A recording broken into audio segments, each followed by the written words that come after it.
Oi, tudo bem? Aqui é o Gabriel para mais um Gestão no Campo com vocês. Na nossa conversa de hoje eu gostaria de falar sobre algo que é muito importante, algo que é fundamental de ser acompanhado e que pouca gente mede no meio rural. Eu estou falando do indicador que chama EBITDA. Esse nome EBITDA, ele é composto, cada letra desse nome EBITDA, ela representa uma outra palavra que está em inglês. Se a gente traduzir para o português, fica lucro antes de juros, impostos, depreciação e amortização. Portanto, o EBITDA é isso, é o lucro da sua fazenda antes de você tirar o custo de impostos, o custo dos juros, o custo de depreciação e o custo da amortização. Lembrando que essa amortização tratada aqui no EBITDA não tem relação, não é relacionado com a amortização de crédito bancário, por exemplo.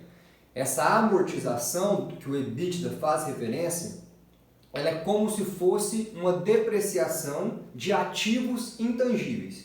Isso é algo que, na maioria das vezes, para fazendas, a gente não vai se preocupar, porque é muito difícil uma fazenda ter um ativo intangível. O que seria um ativo intangível? Por exemplo, seria alguma patente. Isso seria um ativo intangível.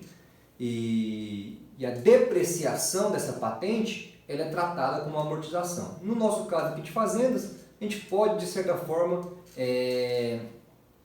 deixar isso de lado, porque não é comum que tenha amortização, nesse caso, em fazendas. Então, o que é o EBITDA para a gente aqui do meio rural nas fazendas? É o lucro antes da gente pagar os juros, se tiver custo de juros na fazenda, antes da gente pagar os impostos e antes da gente contabilizar o custo de depreciação. E por que é importante a gente acompanhar esse indicador? Porque, de certa forma, a gente enxerga o EBITDA como a capacidade da empresa de gerar caixa. Então, quanto maior for o EBITDA da fazenda, melhor será para nós. Então, a gente observa o EBITDA como o fluxo de caixa da fazenda da empresa, mas é entre aspas, porque no fluxo de caixa a gente consideraria também os impostos e os juros. Mas o EBITDA pode ser uma aproximação desse fluxo de caixa.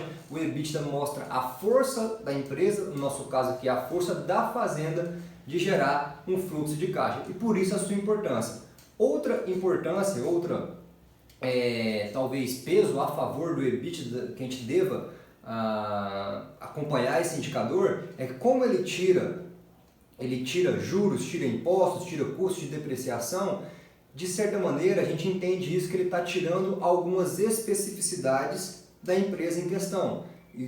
Ou seja, ela isola essas especificidades e considera somente a geração de caixa da própria empresa, ou seja, o quanto que a operação da empresa está gerando de caixa para o sócio ou o proprietário, no caso. E por que isso é importante? Porque quando você vai comparar algumas empresas de ramos diferentes, pode ser interessante você querer saber o quanto que a operação dessa empresa consegue gerar de caixa, sem contar as especificidades, por exemplo, questões tributárias que podem influenciar no fluxo de caixa. Então esse EBITDA é muito fácil de ser acompanhado, muito fácil de ser medido.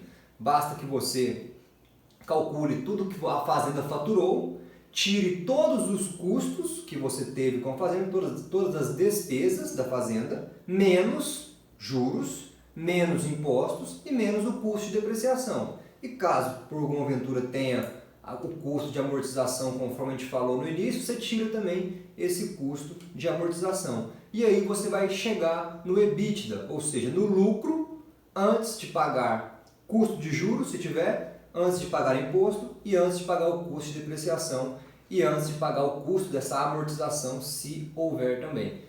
Esse EBITDA é muito interessante você acompanhar, sugiro muito que você comece a acompanhar. Em cima dele, a gente pode já calcular outro indicador que também é muito interessante, que ele é chamado de margem EBITDA, ou seja, você pega o valor do EBITDA, divide pelo total do faturamento, você vai saber a margem EBITDA, ou seja, o percentual do faturamento que é de lucro antes de juros, impostos, amortização e depreciação.